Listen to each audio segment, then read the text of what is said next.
Buen día, mi nombre es Alexa Joana Vargas Mora, estudiante de noveno semestre de Contaduría Pública de la Universidad Militar Nueva Granada. Es un placer para mí explicarles de la forma más sencilla el tema de las finanzas internacionales. Aunque se deben estar preguntando qué son finanzas internacionales, es muy simple.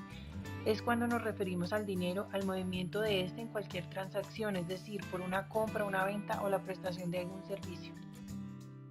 Además, cuando nos referimos a finanzas internacionales es aquella relación que ha existido entre dos países por alguna de estas transacciones. Entonces, finanzas internacionales son la entrada y salida de dinero entre dos o más países.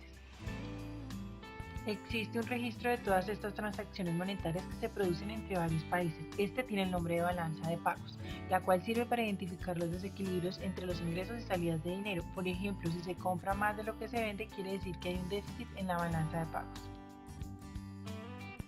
En materia financiera, Colombia tiene una política fiscal que se crea con el fin de guiar un dinero hacia el cumplimiento de ciertas metas propuestas por el gobierno para mejorar algunos aspectos del país. Estos aspectos son como arreglar vías, crear colegios, mejorar la seguridad del país, entre otros. Y además, para recaudar este dinero se hace por medio de los impuestos que todos los ciudadanos pagamos. Además, existe una política monetaria, que particularmente es un conjunto de reglas que crea el gobierno con el fin de buscar una estabilidad en el valor del dinero y así evitar el desequilibrio en la balanza de pagos. De acuerdo con esto, debe haber un equilibrio entre el dinero en circulación, es decir, los billetes y monedas que tenemos en el bolsillo, y los bienes disponibles en la economía, como por ejemplo los celulares, el balón de fútbol, los vehículos y muchos más. Es por esto que el gobierno posee diferentes instrumentos para intervenir en la economía de nuestro país. Actualmente las políticas fiscales y monetarias están influenciando la economía del país por medio de la reforma tributaria.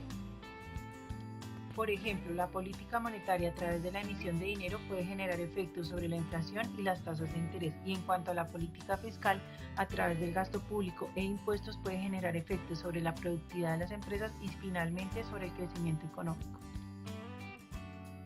La reforma tributaria que empezó a regir a partir del 1 de enero con el polémico tema del incremento del IVA, de las tasas de interés, de la telefonía celular, además de los nuevos impuestos, es un papel importante que juega el gobierno en la política fiscal.